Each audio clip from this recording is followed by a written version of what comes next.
une impressionnante délégation de leur majesté, les chefs traditionnels venus de certains pays d'Afrique centrale et de l'Ouest.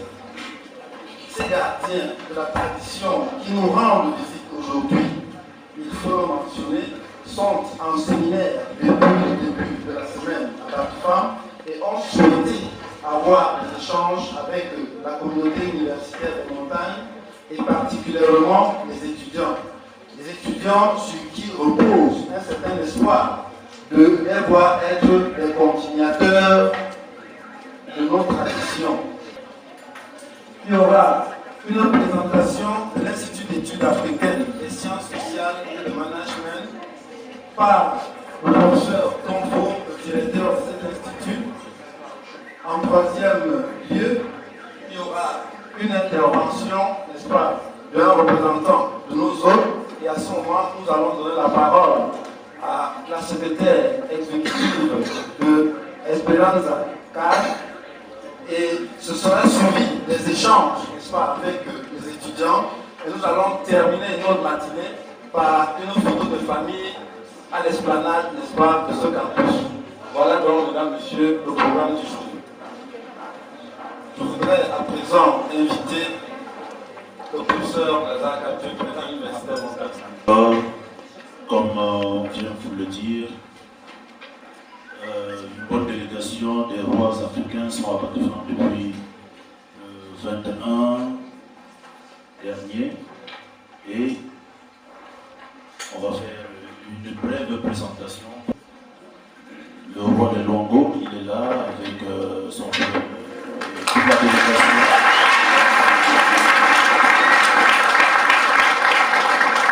Nous avons ensuite la délégation du Gabon. Nous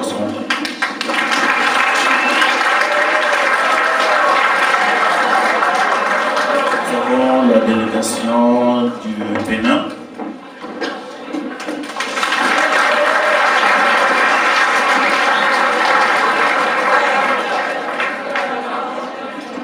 Nous avons la délégation du Nigeria.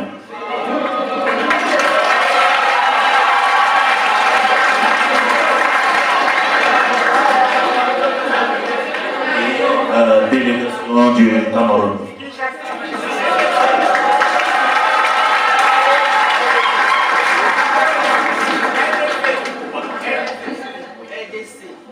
J'allais oublier certainement la grande délégation qui est celle de la RDC qui va te compléter ce soir pour des résolutions des travaux déjà effectués.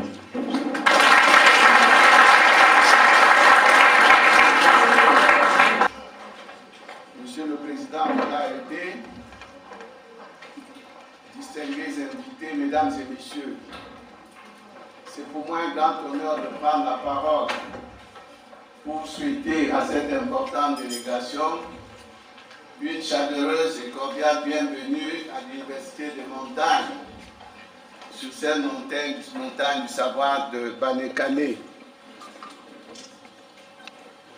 Ces rois venant de divers pays, du Bénin, de la République démocratique du Congo, du Gabon, du Congo-Brazzaville, de la Côte d'Ivoire, du Nigeria, pour prendre part au séminaire international de renforcement des impacts des festivals patrimoniaux, dont le thème structurel est « Vers la recherche des points d'ancrage culturel aux dynamiques d'émergence ».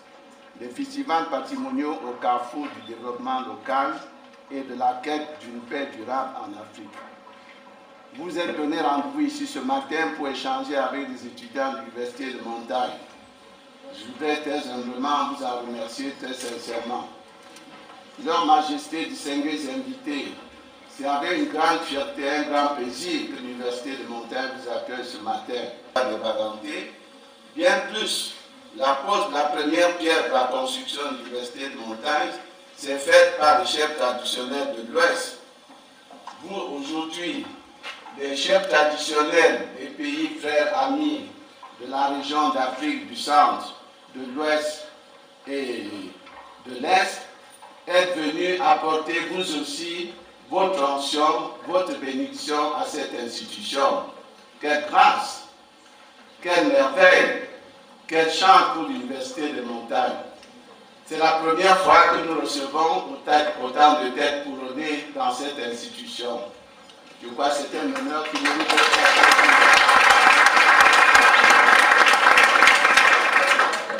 Nous saisissons cette occasion pour rendre à nouveau un vivant hommage au roi des Baganté pour sa vision, lui qui nous a permis d'être là où nous sommes aujourd'hui.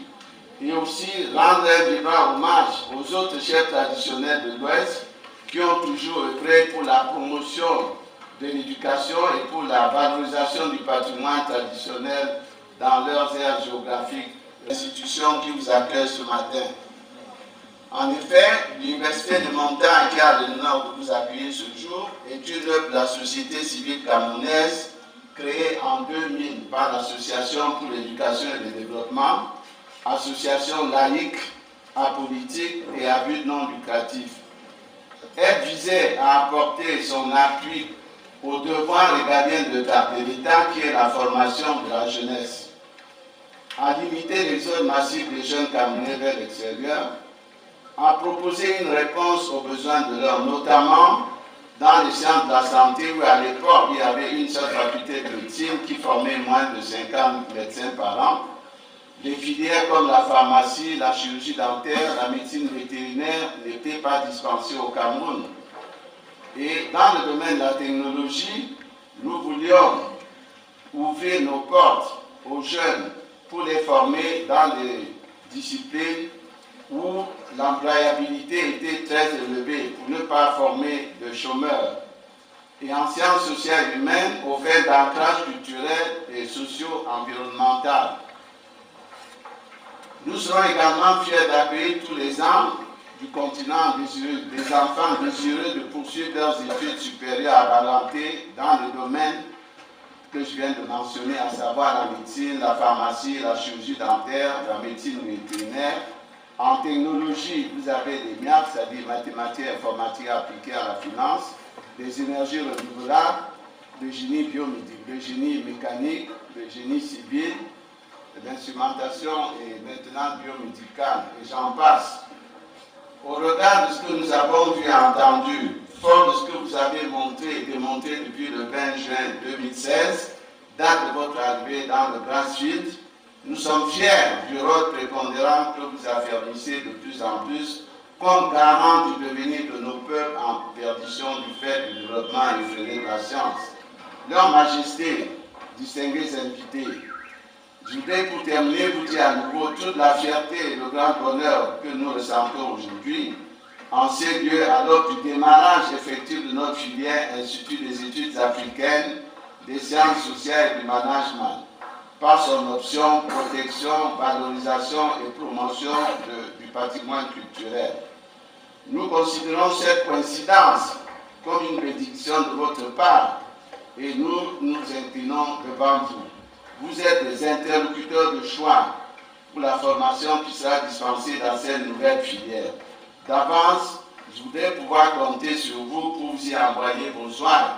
L'année prochaine, tous les enfants d'Afrique à qui nous apprendrons à devenir eux-mêmes. Nous comptons sur vous pour être nos ambassadeurs dans vos pays respectifs pour encourager vos jeunes, vos enfants à venir se former à l'Université des montagnes. Nous compterons toujours sur votre sagesse qui éclairera telle une lanterne la route à suivre pour le développement, l'épanouissement et le bien-être de nos peuples. Platon ne disait-il pas dans la République, je cite, « Les peuples seront honorés quand les rois seront philosophes ou quand les philosophes seront rois. » Je vous remercie très sincèrement pour votre attention. Merci, professeur. Nous allons à présent inviter sur cette tribune le professeur André Tonfo, directeur de l'Institut d'études africaines, des sciences sociales et de management. Professeur. Les rois et chefs traditionnels africains, distingués invités, mesdames et messieurs, je voudrais à mon tour, et après le président de l'Université des montagnes, vous souhaiter une chaleureuse bienvenue sur notre campus et vous dire combien nous sommes honorés que cette visite ait été prévue dans le programme de votre séminaire de renforcement des impacts des festivals patrimoniaux. Majesté, distingués invités, au regard de votre programme de la journée fort chargé, je ne m'étendrai pas sur la présentation de l'institution qui vous accueille aujourd'hui, le professeur Captué l'ayant déjà fait. Je me contenterai donc de rappeler que l'Université des Montagnes, comme il a dit, est une initiative de la société civile camerounaise portée par l'Association pour l'éducation et le développement et qui a ouvert ses portes en l'an 2000.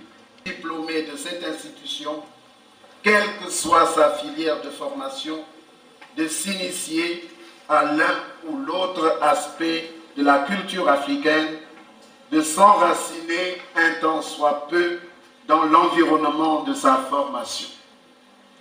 Il s'agissait de faire la différence d'avec les étudiants formés à Paris, à New York, à Tokyo, dans des domaines purement scientifiques. Si donc ces enseignements ont jusqu'ici été transversaux, eh bien, à partir de l'année académique 2016-2017, nous démarrons la phase de la formation diplômante.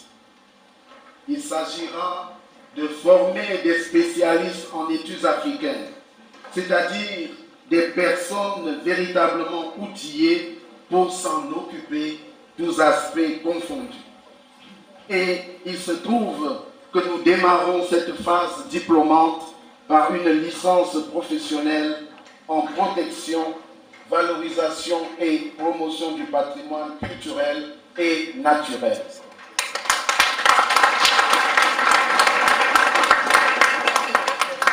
C'est vous dire, Majesté, distingués invités, que nous considérons que par le plus heureux des hasards, vous, les gardiens du patrimoine de vos peuples, êtes présents sur ce campus aujourd'hui pour donner votre onction de manière collective et solennelle à cette formation dont les produits vous seront on ne peut plus utiles. Car, est-il besoin de le dire, la moisson en matière de patrimoine culturel dans nos pays et villages est abondante, mais les ouvriers qualifiés bien peu nombreux. Et pour ne m'en tenir au domaine des festivals patrimoniaux qui vous préoccupent au premier chef ces jours-ci, qu'il s'agisse de leur inscription dans la dynamique de l'émergence d'Afrique ou d'en faire des moteurs de développement de vos royaumes et villages, vous avez besoin de ressources humaines qualifiées, non pas seulement en termes de mise en œuvre ou d'organisation, mais d'abord d'inventaire et d'identification, de caractérisation, de rôle dans la vie sociale et la pérennité des valeurs fondatrices de vos communautés. Et quant à ces festivals, on ajoute les multiples autres patrimoines, naturels et humains, matériels et immatériels, quand on imagine que chacun de vos royaumes et villages recèle des trésors souvent insoupçonnés en la matière, quand on sait que ces trésors sont parfois ignorés et donc menacés, méritant par conséquent d'être protégés et valorisés, vous comprenez, Majesté, que la moisson est vraiment abondante et que la formation des ouvriers pour cette moisson relève désormais de l'urgence. Et un rapide regard sur le paysage universitaire, non seulement du Cameroun, mais aussi de l'Afrique centrale et de l'Ouest, ayant laissé apparaître un vide quasi total d'offres de formation dans le domaine, si l'on accepte l'école du patrimoine africain de Cotonou et PAP, nous avons décidé de mettre en place